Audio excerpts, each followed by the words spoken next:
Hi, everyone. Welcome back. This, of course, is your summit. Will I ever be happy? Finding joy amidst depression and anxiety.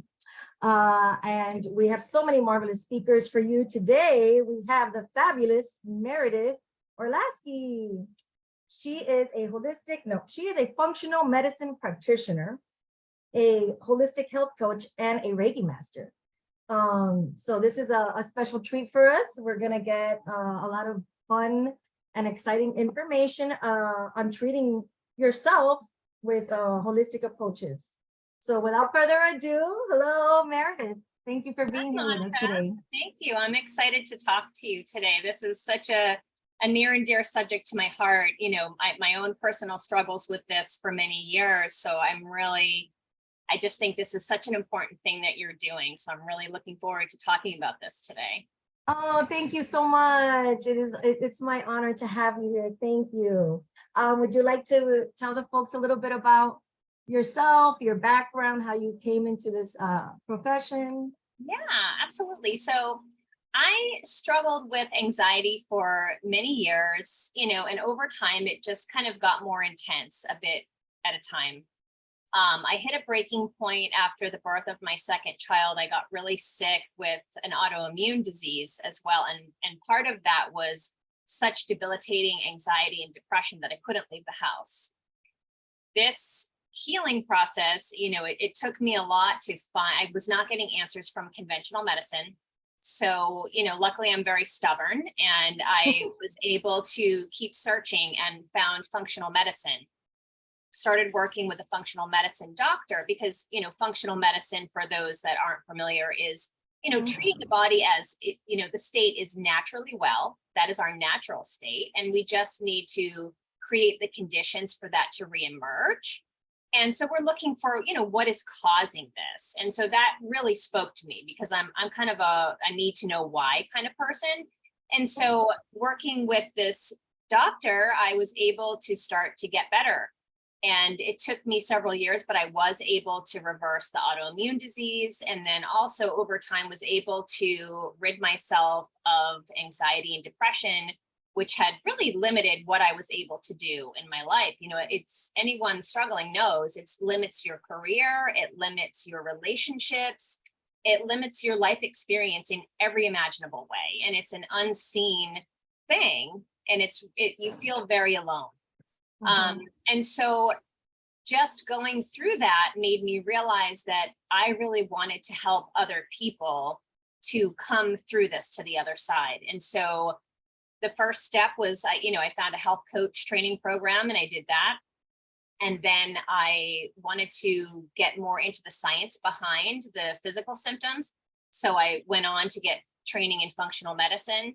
And then at the same time, I also had discovered Reiki. Just sort of accidentally following my gut instinct, I got into Reiki, and it resonated with me and was probably the biggest relief of anxiety symptoms for me personally. That may not be the experience for everybody, but it really helped my anxiety so much. And so just combining the three of these now, several years later, it enables me to take, this holistic, truly holistic approach of everyone is a mind, a body, and a spirit. And so that is my passion. It's wonderful to wake up every day with a purpose. And it's just really rewarding work.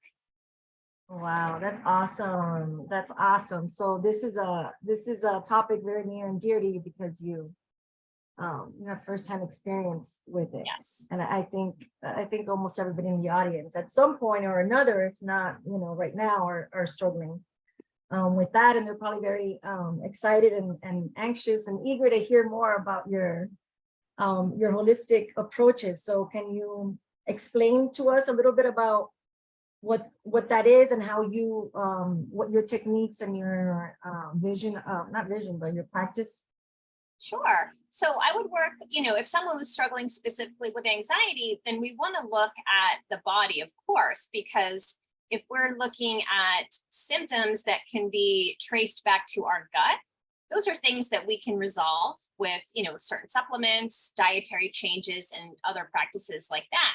So, for example, our microbes in our gut, they actually secrete chemicals that make us feel good. So our serotonin, which is responsible for us feeling good, and also our neurotransmitters, things like GABA, that is an inhibitory neurotransmitter, meaning it will calm us down. And so if we have an imbalance in our gut, then we don't have our little microbial friends helping us out. And so we're not going to have the chemicals to feel well. And the other thing too is if we're making stressful choices, then that is going to, so when we feel stress, initially it's kind of that adrenaline hit where you're like pumped up. That's going to give way to the cortisol, which most of us have heard of this. And so this is our main stress hormone. Well, that promotes anxiety, and that makes perfect sense, because if we're running for our life or we're in a dangerous situation, of course we want to feel anxious because fight or flight. Exactly. And so the problem is that that's supposed to be, short term. It's not supposed to be prolonged. But so many of us are making day-over-day choices, whether it's, consuming stressful things on our phones or on television, relationships, our thoughts too, thoughts that come up. Those are very stressful. We think of thoughts as just kind of happening and being, oh, they're just my thoughts, but your body responds to your thoughts and will release cortisol in response to your thoughts. And so this is very important to, and even explaining this, I find it very difficult to separate the body, the mind, and the spirit because they're so interwoven. So when we think about stress, there's a big mental component to that, right? Stress can also be from, food sensitivities, for example. So if someone is sensitive to a food, and this is different than a food allergy, so it's not like a peanut allergy, but a sensitivity, you may not even realize you have that. But that is going to release stress chemicals as well. And then this can lead to anxiety over time. And then going back to our gut, we also need the right balance of microbes to detox some of the stress chemicals to get them out of the body, like adrenaline, and then also hormones. So estrogen, as women, we need estrogen, men do too, but we also need to get rid of it too. And so if that is impaired, having too much estrogen can give us anxiety as well. So that's kind of the body piece, right? And then It's new to me. I mean, I don't know if I've ever heard that before. I'm like, wow. I mean, you always hear that, that you are what you eat, and it's important to have a healthy gut, but I never thought it would relate so directly to anxiety. Wow. And I've heard of cortisol, and I've heard of serotonin, and I've heard of all that, but again, I didn't know it started in the gut. It's amazing. Wow. Yeah, you're never too old to learn something new. All right, and that's just a small part of it. All right, because you still have the rest of this. It really is. I mean, it is, and this is the thing is, when you go to your doctor saying that you feel anxiety, what are they going to offer you? They're going to offer you a medication. They're not going to say, maybe we should take a look at your microbial population in your gut, or, what sort of TV shows do you watch? What is your job like? They don't have time. And I don't want to disparage medical providers, but this is the difference between the conventional approach and a functional approach. So, we're not looking to just mask a symptom, and that would be what we're doing when we're going to the regular doctor. Usually it's just going to be, let's give you relief from the symptom. And of course, sometimes that's very necessary and a blessing because we need relief, but it just shouldn't stop there. We want to keep going and seeing, why is this happening and how can I, get rid of this forever? I don't want to keep managing the symptom forever. I don't want to keep changing my Band-Aid. I want to be rid of it. And so I think, it's just a real eye-opening experience. It was for me too. I had the same reaction as you when I started to learn this stuff. I was like, holy cow. Yeah, I'm trying to contain my jaw. I'm listening to you talk, and I'm like, she's so right. You have to go every month, or, in certain cases, every 3 months or whatever, to the doctor. They ask you stuff and this and that, and then they give you medicine. You go home and you do that again 3 months later. And then you started talking about the Band-Aid, and I said, oh my gosh, that's like if you're bleeding and you go to the doctor and they give you something for the pain and something to stop the bleeding, but they never figure out why it's bleeding. So every day you go and they give you something for the pain and a Band-Aid for your leg or for whatever's bleeding. And they never ask you, you know, Yeah. tell you, let's figure out why it's bleeding so you don't have to come here every day. Yeah, sounds crazy when we think about it that way, but that pretty much is what's happening, right? And sometimes that's appropriate. You know, if it's like if you have a bacterial infection or, you know, something's wrong with your, you know, you need surgery or something. Yeah, okay. Then we need that kind of an approach for that, for something acute. But when it's something chronic, that's where I think conventional medicine really is kind of failing us in a lot of ways. You know, we can't, that kind of approach doesn't work with these things because, you know, then we're just going day after day, or not day after day, but month after month. And we're just repeating, and nothing ever changes.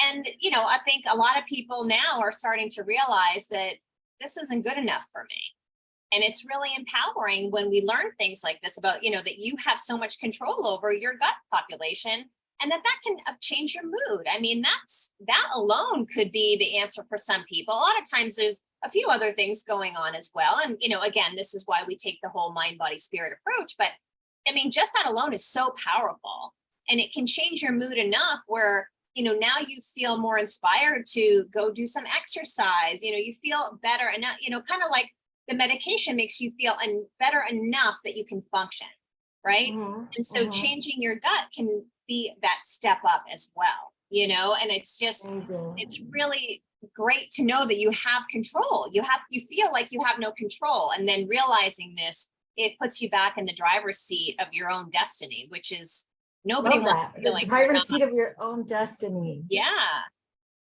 I love that. Yes. Okay, so you went over, I guess, body, or you have more about that? Because the next one is. Well, we can talk about mental issues too. You know, I mean, if you think about our thoughts, you know, we think that we don't have a choice about our thoughts, right? But we do, because, you know, a thought can come in your head. You can choose whether to focus on it or not. So that is a really big, that was probably the most life-changing thing for me, is learning that I have control over my thoughts as well. So, I mean, I think the biggest message that I want to impart to people is that you have more control over everything than you might think you have. And that includes thoughts. We think that, oh, thoughts just happen, I have no control. But if you are able to just create just a small degree of separation from your thoughts and observe them, and then start to feed your mind with better things, whether it's just finding something to appreciate, and just, you don't have to worry about, oh, I have to stamp out all the negative thoughts. I gotta get them out. Don't even do that. You can just start adding in good stuff, right? And then we're kind of crowding that out. And so, you know, a great practice is gratitude. You hear about that a lot. Sometimes that's not accessible to someone with anxiety. It's hard to think, or depression. It's really hard to think, you know, especially gratitude journaling. I never could do that. I was like, I'm not going to sit down, and it was so hard. And so telling someone to do that may not help. But one thing I really like to do is practice the appreciation game. And so you just kind of look around, and this, you can do this anytime, anywhere. Look around, find something to appreciate. It could be the smallest thing. You notice a little kid that's having a great time at a playground, or you notice the flowers in the section at the grocery store, something like that, and just really focus on that for a moment. And these things over time, you know, that's not something overwhelming where it's not a task. You're not thinking, oh, I have to go do my gratitude journal today. That's another task. So if we just sort of integrate things like that into our lives, and that will sort of, you know, like, you know, here and there, and very, you know, smooth, and no one really has to know. I'm just looking around and appreciating stuff, and don't hate that over there, and I don't hate that over there, right? Because I mean, exactly, yes. However, they have to start, right, to get to that appreciation, if they're not there yet. Yeah, that's one thing. And then meditation, of course, which again, you know, a lot of people are intimidated by meditation, and I totally get it. I was too, but you just need to keep trying until you can find, there's so many different forms out there. But if you can keep trying out different ways to meditate, eventually you'll find something that will click. Because, Yeah. you know, it's undeniable the amount of studies that they've done at this point, you know, of the beneficial effects of meditation on anxiety and depression. You know, it's just, as much as we may not want to admit it, because it seems like something, again, going back to that gratitude journal, it seems like something else to do. I don't have time. I already am tired. I don't want to get up earlier in the morning. You know, I totally get it. So you have to start wherever you are and give yourself some grace. And so if it's 2 minutes of just closing your eyes and trying to unhook from your thoughts, start there. And that's perfect. And you can always build on it. You know, that's the thing. I think we get so hung up on, you know, perfectionism, or I need to do this big thing, that we never start, because we just keep, you know, you don't expect to climb a mountain in a single bound, right? You take a step, and you don't think about the whole journey. You just keep taking a step. Little steps, yeah. And I mean, it's the same thing with any kind of a change like this, especially things that we're not used to, that might feel uncomfortable or different. You know, just taking a step at a time, rather than thinking about, oh, I need to do all these different changes, then you're going to freeze yourself and not want to do anything. And that was certainly, I have perfectionist tendencies too. So I've been there where, you know, perfectionism was getting in my way, so that I wouldn't, you know, it's like, go do a crappy job at meditation. At least you did it. That's okay. Right. Yes. I spent many a day there, and I gave up a lot of times, and then I tried again, and I tried different guided meditations until finally I was able to do it on my own without, you know, the guide and all that. And there's still days that I struggle, but it was, like you said, you know, a game changer. It really is. Yeah. It really was, is. Yeah, that's great. And you just demonstrated exactly what I said, that you kept trying different ways, and finally something clicked. And that was me as well. So, you know, I kind of had almost given up on meditation, because I was like, I don't really notice any benefits. But when I found the right one for me, then it all came together too. So that's awesome that was your experience too. Yes. I think, you know, when, you know, you could meditate every day for 3 years and not, but when you know you got it, you know, you're like, oh, this is it. Yes. This is meditation. So but it's not easy at first. But don't give up, like Meredith said. Don't give up, because it's a very beneficial you know, practice. And so, okay, so that was the body, mind, and spirit. And do you have any particular action steps that you want to contribute or recommend? Absolutely. Yeah, and just, you know, one more thing about the spirit aspect as well is, you know, making sure that you have a sense of purpose. So determining what your values are, and doing things that align with your values, and having some sort of a spiritual practice, whether it's meditation or whatever that looks like for you, but something where you feel connected to something greater than yourself. You know, there's multiple studies that they've done on, you know, patients in hospitals that have received spiritual care in conjunction with their medical care, and their healing was increased. From, you know, the people in the group that had the spiritual care, their healing was increased. And also, you know, they've done studies with anxiety and depression that it really does improve outcomes as well. So I can't stress that enough as well. And again, meditation can be part of that spiritual practice, but I think also feeling connected to, you know, the greater part of yourself, whatever that looks like for you, and that's going to be completely unique, is super important, and a really, you know, an often overlooked aspect, because when we feel depressed and anxious, we feel alone, you know, and when we have that spiritual connection, we find that we feel that everything is going to be okay, and that we're not alone, that we feel connected. We feel love for, you know, our fellow humans too. And so I think, you know, that was the last thing I wanted to say about that. But as far as action steps, I think one important thing, you know, going back to that stress piece is, you know, deprioritizing sleep is something that so many people do. And when we don't get enough rest, we already are upping that cortisol that we talked about earlier. And so that is going to, just that alone is going to lead to more feelings of anxiety. And then, you know, again, we know that cascade can end up leading into depression too. Because over time, that cortisol is your body's going to say, wait a minute, we can't keep going like this. We're going to turn the cortisol down.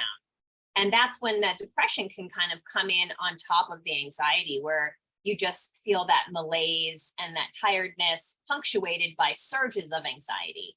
So we really want to make sure we're prioritizing rest, doing any kind of a stress relieving, you know, activity that resonates with you. Some people like to do acupuncture, yoga, anything that you can do that feels good to you. But, you know, just having some laughs in the day too with your friends counts. You know, it doesn't have to be that we're going and making an appointment all the time, but, you know, try to take yourself with a grain of salt, have a laugh about, you know, things that don't take ourselves so seriously. But again, sleep is really important. Exercise is another big one. Just contracting our muscles actually releases chemicals that make us feel good. And so unfortunately, it does. Yeah. Wow, I'm learning so many new things today. Oh, wow. Okay, I definitely have to like watch this again and take more notes. Oh, great. Yeah. But it's, sure. You know, using our muscles, it's making us feel good. And so, you know, again, it's kind of a catch-22 when we don't feel well, especially depression, you know, we don't have that energy to start exercising. So you may not be able to start there, right? But when you get to a place where you can, then you start bringing these practices in, it's going to, you know, the momentum will build. So exercise is a big one. And again, you know, we talked about it briefly, but, you know, being careful about what you're consuming and not just foods, you know, like we want to have, you know, we don't want to eat a bunch of processed foods that are coming on board with a lot of chemicals and things like that. Because again, that's going to mess up your gut microbiome. That's going to add to your stress because your body's going to say, what the heck is this? This isn't food. What do I do with this? And so that releases stress chemicals also. And so we want to focus on, you know, real foods. We want to eat slowly and not, you know, behind the steering wheel in traffic, you know, yelling at the guy in front of us, right? We want to really just prioritize that time. And I think it's just a matter of, you know, taking a little step at a time, like we talked about, not feeling overwhelmed that you have to do so many things, because that's part of the problem already. So we don't want to add to our stress. Let's see what we can take away, what we can let go of. And one little thing that I started doing a while ago that may sound weird is just practicing smiling. Because when you smile, and I don't recommend, especially if you're depressed, I don't recommend doing this unless you're alone, because then it kind of becomes, you know, putting on that brave face where depression is hiding it. So doing it when you're alone and just practicing smiling, because it actually, when you smile, you feel it. Your whole body will feel the chemicals that are released when you smile. And so just doing a simple practice like that, you know, if that's all you have the energy, I mean, that's using muscles too, like we talked about. That is very hard to do when you're depressed. And I'm a big fan of smiling. Sometimes I do it while I'm driving, because I call it my 5-minute smiling therapy. And I try and do it every day. Yeah. So sometimes I leave the house and I'm like, oh, I forgot to do my smiling. And so I say, okay, I'll do it now. And so then sometimes I pretend I'm on the phone so I don't look so stupid. Yeah, isn't that funny? I felt the same way. You're used to your face being like that. It feels like, oh, I must look like a crazy weirdo if I'm smiling. And now I find over time that that's my natural face now. So if I look like a crazy weirdo, I'm okay with it. But yeah, this you know, it feels so much better to smile, you know. And again, you got to start where you are. So it's like if that doesn't resonate with you, then that's not your starting place, and that's okay. So, you know, we just want to share as many things as we can so that, you know, some people will, you know, glom onto something and other people will pick something else. And that's wonderful. Anything. Yes.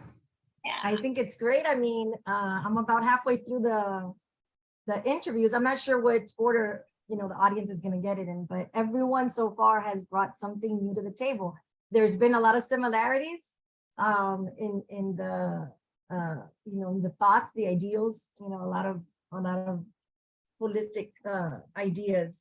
But all this chemical stuff, I'm blown away.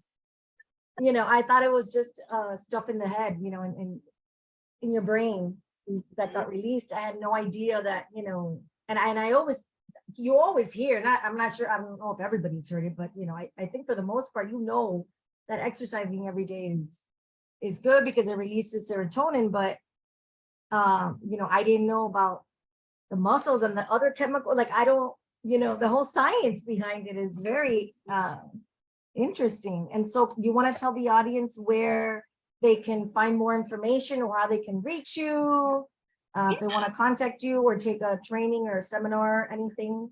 Absolutely. The best place is probably to find me on Facebook. I have a Facebook group called Health Creators, and I do a training every week, and I share lots of information in there too. So anybody that wants to join, they're welcome to. It is for women. So that I will say that, but it's that's probably the best way to get in touch with me. I'm also on Instagram at Meredith Functional Health Coach, and then on Facebook as well. And I do have a website. It's just roottoleafwellness.com. Okay, and that's on your that's in the chat box if anybody wants to see that. Did you put the other links on there or no? Yes, everything is in there. Everything is there. Great. All right. So you guys know exactly how to reach her, how to follow her, how to take her trainings, how to learn more about the holistic approach of body, mind, and spirit, and find out all the different chemicals that you didn't know you were releasing by eating and exercising or not exercising. Or so this is wonderful. And you have a little gift, a parting gift for the audience? Yes, that link is in the chat as well. I have an ebook, a guide that is called Stepping Through Anxiety. And so it touches on all of the things that we talked about today. So body, mind, and spirit. And so it will tell you certain tests that you might want to take, for your gut health or what have you, action steps that you can take to address these things, some practices, some mindfulness practices, and then just lots of great things that you can actually do to change your feelings. And so I hope everyone will take advantage of that and enjoy that. Well, I know I will. And I hope everyone else does too. That's very thoughtful and generous of you. Thank you. And I'm sure very practical for us. And do you have any last parting words maybe for young people who are listening?